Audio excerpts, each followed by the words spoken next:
जय जोहार, नमस्कार। दैनिक छत्तीसगढ़ चैनल देख रहे हैं आप और छत्तीसगढ़ प्रदेश की आज की तमाम सभी महत्वपूर्ण बड़ी खबरों की शुरुआत आज की पहली बड़ी खबर के साथ। धान बेचने में इस वर्ष किसानों को काफ़ी ज़्यादा दिक्कतों का सामना करना पड़ रहा है। जहां एक और सोसाइटी में खरीदी की लिमिट तय कर दी गई है तो वहीं दूसरी ओर सोसाइटी में धान खरीदी के लिए आनाकानी की जा रही है। इसके चलते किसानों को समय पर धान बिक्री करने पर पसीना बहाना पड़ रहा है। किसान नेताओं के जुमलेबाजी पर ना आए, क्योंकि सरकार एक और कहती कुछ और है, करती कुछ और है। चुनावी घोषणा पत्र में भाजपा की नई सरकार ने 21 क्विंटल धान और समर्थन मूल्य में 31 रुपए देने की घोषणा कर दी है, लेकिन दूसरी ओर समर्थन मूल्य में धान खरीदी के लिए आनाकानी की जा रही है। बताया जा रहा है कि प्रत्येक खरीदी केंद्रों के हिसाब से खरीदी की लिमिट तय कर दी गई है। प्रतिदिन के हिसाब से छोटे सोसाइटियों में 1000 क्विंटल तो वहीं बड़े सोसाइटियों में 15,000 क्विंटल की लिमिट तय कर दी गई है। यदि किसान इतना टोकन कट गया है तो दूसरे किसान का उस तिथि में धान बिक्री कर पाना असंभव है। वहीं दूसरी तिथि उसको दी जा सकती है, जबकि हकीकत यह है कि एक ही दिन नहीं बल्कि दर्जनों किसान धान बिक्री के लिए टोकन कटाने पहुंच रहे हैं। समिति प्रबंधकों द्वारा इन्हें चलता कर दिया जाता है। ऐसे किसानों को टोकन कटाने के लिए समितियों के लिए दर दर भटकना भी पड़ता है। यदि किसानों का धान बिक्री करना है तो किसानों को हर रोज समितियों के चक्कर काटना पड़ेगा, तब जाकर इनको खरीदी के लिए टोकन मिल पाता है। छत्तीसगढ़ में निःशुल्क स्वास्थ्य जांच वरिष्ठ नागरिकों को सुविधापूर्वक मिलने वाली है। दरअसल वरिष्ठ नागरिकों को निःशुल्क संपूर्ण शारीरिक स्वास्थ्य जांच की सुविधा मिलने वाली है। संचालनालय स्वास्थ्य सेवाएं छत्तीसगढ़ के द्वारा इस संबंध में प्रदेश के सभी मुख्य चिकित्सा एवं स्वास्थ्य अधिकारियों को आदेशित कर दिया गया है, जिसमें राज्य के सभी वरिष्ठ नागरिकों के लिए यानी सीनियर सिटीजन्स के लिए सालाना निःशुल्क संपूर्ण स्वास्थ्य जाँच की सुविधा शुरू करने के आवश्यक गाइडलाइन जारी किए गए हैं और पत्र के माध्यम से ये पत्र निर्देशित हुआ है संचालनालय लोक शिक्षण विभाग यानी कि स्वास्थ्य सेवाओं के माध्यम से छत्तीसगढ़ से। छत्तीसगढ़ में बीसीसीआई का पहला इंटरनेशनल क्रिकेट स्टेडियम निर्मित होने वाला है। बिलासपुर में तकरीबन 20 एकड़ जमीन की तलाश है। क्रिकेट संघ को निर्माण की जिम्मेदारी सौंप दी गई है। छत्तीसगढ़ का दूसरा इंटरनेशनल क्रिकेट स्टेडियम बिलासपुर में बनेगा। स्टेट क्रिकेट संघ के प्रस्ताव को बीसीसीआई ने मंजूरी दे दी है। स्टेडियम के लिए जगह तलाशने का निर्देश क्रिकेट संघ को दिया गया है। खास बात यह है कि प्रदेश में बीसीसीआई का यह पहला स्टेडियम होगा।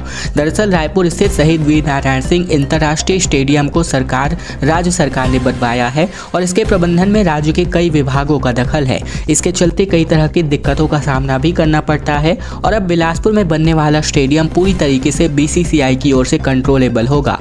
इसके अलावा 2016 में छत्तीसगढ़ क्रिकेट संघ को स्थायी सदस्यता और रणजी की मान्यता मिली। तब से बिलासपुर को क्रिकेट में मौके बढ़ने की उम्मीद जगी थी। स्टेडियम बनने के बाद देश के नक्शे में बीसीसीआई का एक और इंटरनेशनल स्टेडियम बिलासपुर जिले में नजर आएगा। क्रिकेट संघ बिलासपुर के सचिव विंटेश अग्रवाल के मुताबिक स्टेडियम बनाने को स्वीकृति मिलने के बाद शहर के आसपास जमीन खोजने की प्रक्रिया शुरू हो चुकी है। भूमि का चयन होने के बाद खरीदी की प्रक्रिया पूरी कर ली जाएगी। इससे यहाँ के क्रिकेट प्रतिभागियों को प्लेटफॉर्म मिल सकेगा। सचिव अग्रवाल ने बताया कि स्टेडियम बनने के बाद जिले का खेल इंफ्रास्ट्रक्चर अपने आप में बढ़ेगा। दुर्ग जिले में शिवनाथ महोत्सव की तैयारियां जोरों पर हैं। 1 जनवरी को 51,000 दीपों से नदी जगमगाने वाला है। भव्य आतिशबाजी और महाआरती का भी आयोजन होने वाला है। हर साल की तरह इस बार भी नए साल के पहले दिन यानी 1 जनवरी को शिवनाथ महोत्सव धूमधाम से मनाया जाएगा। इसकी तैयारियां जोरों शोरों पर है।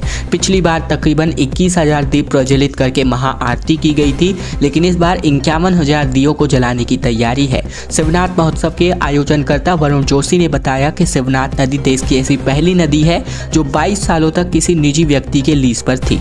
लीज समाप्त हो जाने के अवसर पर ही नए साल के पहले दिन शिवनाथ महोत्सव का आयोजन किया जाता है। हर साल यहाँ सुबह से लोग महादेव को जल चढ़ाने पहुँचते हैं और इसी के साथ ही यहाँ लोग पिकनिक भी मनाते हैं। बच्चों के लिए सेल्फी जोन से लेकर के जंपिंग और अन्य खेलों की सुविधाएं भी दी जाती हैं। शिवनाथ नदी धर्म और आस्था का केंद्र भी है, जहाँ पेरेंट्स के साथ बच्चे और युवा आकर भगवान की पूजा अर्चना करते हैं। इसके बाद यहाँ खेलकूद और मनोरंजन का भी आयोजन होता है। इसी के साथ ही नए साल के प्रथम दिवस के अवसर पर भव्य आतिशबाजी और महाआरती का आयोजन भी शाम को किया जाता है। कबीरधाम में गन्ने की खेती में भीषण आग लग गई। तकरीबन 60 एकड़ खड़ी फसल जलकर के खाक हो गई। एक सप्ताह सप्ताह के भीतर ये लगातार चौथी घटना है। कबीरधाम जिले में बीते दिन 50 से 60 एकड़ गन्ने की खेत में भीषण आग लग गई, जिसमें गन्ने की खड़ी फसल जल करके खाक हो गई। बताया जा रहा है कि किसानों को लाखों रुपए का नुकसान इसकी वजह से हुआ है। घटना दसरंगपुर चौकी क्षेत्र के केसली गांव की है। जानकारी के मुताबिक जिले में गन्ने के खेत में आग लगने की एक सप्ताह के भीतर ये लगातार चौथी घटना है। फिलहाल आग लगने का कारण अज्ञात बताया गया है। बिलासपुर एयरपोर्ट में रोशनी की कमी के चलते बीएसपी की जगह रायपुर में फ्लाइट की लैंडिंग कराई गई। यात्रियों को इसकी वजह से परेशानियों का सामना करना पड़ा। बिलासा देवी कैप्टन हवाई अड्डा पर नाइट लैंडिंग की सुविधा नहीं होने की वजह से यात्रियों को काफ़ी दिक्कतों का सामना करना पड़ रहा है। दिल्ली से बिलासपुर आ रही फ्लाइट की लैंडिंग रायपुर में कराई गई, जिसके बाद रायपुर से यात्रियों को बिलासपुर आने में काफ़ी परेशानी हुई। बताया जा रहा है कि बिलासा देवी एयरपोर्ट में खराब रोशनी की वजह से हवाई यात्रियों को रायपुर एयरपोर्ट में उतारा गया। वहीं नाइट लैंडिंग के कछुआ गति से चल रहे काम की वजह से लोगों को आए दिन परेशानियों का सामना करना पड़ता है। पूर्व विकसित एयरपोर्ट की मांग को लेकर पिछले 4 सालों से हवाई सुविधा जन संघर्ष समिति लगातार अपना धरना प्रदर्शन करती आ रही है।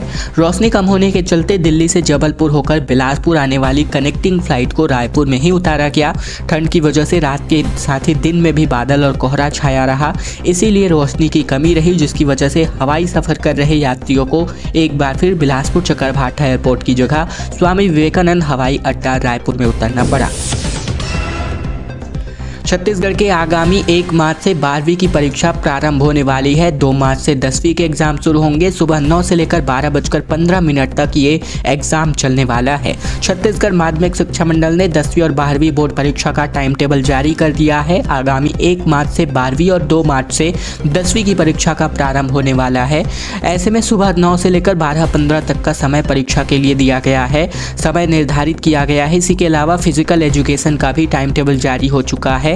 2 मार्च को शनिवार है, जहां हिंदी के पेपर से ये प्रारंभिक परीक्षा शुरू होने वाली है 10वीं की। इसी के साथ ही अगर 1 मार्च की बात करें शुक्रवार के दिन से, तो हिंदी के पेपर के माध्यम से टाइम टेबल में जो है 12वीं की परीक्षा शुरू होने वाली है, जो कि 23 मार्च तक चलेगी। साथ ही अगर बात करें 21 मार्च को 10वीं की परीक्षा यहाँ पर खत्म होने जा रही है। छत्तीसगढ़ में आगामी 2 दिनों तक कम ठंड पड़ने वाली है। रायपुर में रात का पारा औसत से 3 डिग्री सेल्सियस ज़्यादा है, जबकि दिन का तापमान भी चढ़ा हुआ है। प्रदेश के मौसम में उतार चढ़ाव का दौर जारी है। पूर्व से आ रही हवाओं के कारण न्यूनतम और अधिकतम तापमान में बढ़ोतरी बनी हुई है। बीते 2 दिनों से रात का पारा 2 से 3 डिग्री तक बढ़ा हुआ है, जिससे ठंड में थोड़ी बहुत राहत है। वहीं दिन के तापमान में 1 से लेकर 2 डिग्री तक का इजाफा हुआ है। अगले 2 दिनों तक न्यूनतम तापमान में विशेष बदलाव होने की संभावना नहीं है। प्रदेश में मंगलवार को सबसे ठंडा अंबिकापुर रहा, जहां न्यूनतम तापमान 8 डिग्री सेल्सियस रिकॉर्ड किया गया। सबसे अधिकतम तापमान दुर्ग में 30 डिग्री सेल्सियस रिकॉर्ड किया गया। वहीं रायपुर में गुरुवार को अधिकतम तापमान 30 डिग्री सेल्सियस रहा। न्यूनतम तापमान 16 डिग्री के आसपास रहा था। मंत्री विनय जायसवाल ने ग्रामीणों को वन अधिकार पट्टा वितरित किया, जहां कृषि विभाग का ड्रोन भी उड़ाया। खेतों के मिट्टी का परीक्षण जरूर कराने की सलाह किसानों को दी गई। दरअसल एमसीबी जिले में बीते दिन भारत संकल्प यात्रा का रथ खड़गवा के ग्राम पंचायत ठगगांव को पहुंचा, जहां पंचायत स्तर पर गठित स्वागत और उत्सव समिति ने इसका स्वागत किया। ग्रामीणों ने रथ के माध्यम से प्रधानमंत्री का संदेश सुना और उसके बाद सांस्कृतिक कार्यक्रम का आयोजन किया गया। मंत्री श्याम बिहारी जायसवाल ने कृषि विभाग के ड्रोन को भी उड़ाया। मंत्री श्याम बिहारी ने कहा कि यदि कृषकों को अपनी भूमि सुधारना है तो कम लागत में अधिक उत्पादन करना है तो जरूरी है कि खेतों का मिट्टी परीक्षण कराया जाए। परीक्षण करने से किसानों को जानकारी होगी कि किस उर्वरक को कितनी मात्रा में किसानों को अपने खेतों में उपयोग करना है। मंत्री ने ग्रामीणों को वन अधिकार पट्टा भी वितरित किया। दरअसल भारत संकल्प यात्रा के माध्यम से ग्रामीण क्षेत्र में केंद्र सरकार की 17 प्रकार की फ्लैगशिप योजनाओं का प्रचार प्रसार किया गया और इस दौरान इन्होंने जो है वन अधिकार पट्टा भी वितरित किया। हाई कोर्ट ने बिलासपुर कलेक्टर से कहा कि टाई तो लगा लेते, पूछा ड्रेस कोड कहाँ है। सिम्स में अव्यवस्थाओं पर अफसरों को फटकार लगाई गई। दरअसल छत्तीसगढ़ हाई कोर्ट ने बिलासपुर कलेक्टर अवनीश शरण को कोट और टाई पहनकर नहीं आने की वजह से जमकर फटकार लगा दी। कोर्ट ने कलेक्टर से कहा कि कम से कम टाई तो लगा ही लेते। शीतकालीन अवकाश के बीच बीते दिन चीफ जस्टिस रमेश कुमार सिन्हा के डिवीजन बेंच ने एक जनहित याचिका पर सुनवाई कर रही थी। दरअसल सिम्स में फैली अव्यवस्थाओं, दवाओं की कमी, पार्किंग की समस्या को लेकर कई खबरें लगातार प्रकाशित हुई हैं, जिसको लेकर हाईकोर्ट ने स्वतः संज्ञान लिया। चीफ जस्टिस ने जस्टिस रविंद्र कुमार अग्रवाल के साथ मामले की सुनवाई की और इस दौरान collector Avneesh Sanat, CIMS dean doctor K Lahare को तलब किया गया था। धान खरीदी के लिए कांग्रेस निगरानी कमेटी गठित करने वाली है। सभी केंद्रों में जांच कराने के लिए जहां किसानों की हर संभव मदद कराने का ऐलान कांग्रेस पार्टी ने किया है। धान खरीदी को लेकर कांग्रेस पार्टी जल्द ही एक निगरानी कमेटी गठित करेगी। कांग्रेस कमेटी प्रदेश अध्यक्ष दीपक बैज ने इसके लिए आदेशित कर दिया है। कांग्रेस पार्टी लगातार ये आरोप लगाती रही है कि किसानों को सही समर्थन मूल्य नहीं मिल पा रहा है, धान खरीदी नहीं हो पा रही है। कांग्रेस पार्टी का कहना है कि धान संग्रहण केंद्रों में किसानों को टोकन के लिए 15 दिन बाद बुलाया जा रहा है, ताकि समय निकलने के बाद किसान अपना धान नहीं बेच पाए। साथ ही धान की सूखत का भी नुकसान किसानों को हो। क्या कमेटी का नाम होगा, इसको लेकर भी काम को लेकर लगातार चर्चाएं हो रही हैं। कांग्रेस का आरोप है कि भाजपा की सरकार किसानों से प्रति एकड़ 21 क्विंटल धान 31 रुपए की दर से खरीदना नहीं चाहती, इसीलिए किसानों को धान बेचने के लिए टोकन नहीं दिया जा रहा है। फिलहाल ये आरोप और प्रत्यारोप की राजनीति धान खरीदी को लेकर किसानों को ऊपर होती नजर आ रही है, दोनों ही पार्टियों के द्वारा। लेकिन इनमें सब किसान भाई परेशान होते नजर आते हैं। बस्तर के 13 टूरिस्ट प्लेसेस में अब भीड़ उमड़ पड़ी है। चित्रकूट तीर्थगढ़ में रोजाना 7000 सैलानी लगातार ट्रैकिंग और कैंपिंग के लिए पहुंच रहे हैं, जहां ट्रैकिंग और कैंपिंग पहली पसंद यहां के लिए बनी हुई है। एशिया का न्यागरा कहे जाने वाले चित्रकूट जलप्रपात की सैर करने के लिए हर दिन पर्यटकों की भीड़ लगातार बढ़ती जा रही है। साल के अंतिम सप्ताह में बस्तर पर्यटकों से गुलजार हो चुका है। वहीं साथ ही बात करें 5 से 7 हजार पर्यटक तीर्थगढ़ की सैर करने पहुंच रहे हैं। वहीं पिछले 3 सालों की तुलना में 31 दिसंबर से पहले यह रिकॉर्ड तोड़ भीड़ है। बस्तर की वादियां, झरने, पहाड़ों में ट्रैकिंग और कैंपिंग करना लोगों की काफी पसंद रही है। बस्तर के संभागीय मुख्यालय जगदलपुर से महज 39 किलोमीटर की दूरी पर चित्रकूट जलप्रपात स्थित है। जानकार बताते हैं कि वाटरफॉल का आकार घोड़े की नाल की तरह है, इसीलिए इंद्रावती नदी का पानी लगभग 90 फीट की ऊंचाई से नीचे गिरता है। निर्वाचन क्षेत्र में विकास कार्यों के लिए विधायकों को 98 लाख रुपए की अनुपूरक बजट में स्वीकृति दे दी गई है। दरअसल प्रदेश में भाजपा की नई सरकार ने विधानसभा क्षेत्रों में विधायक निधि से होने वाले विकास कार्यों के लिए राशि जारी कर दी है।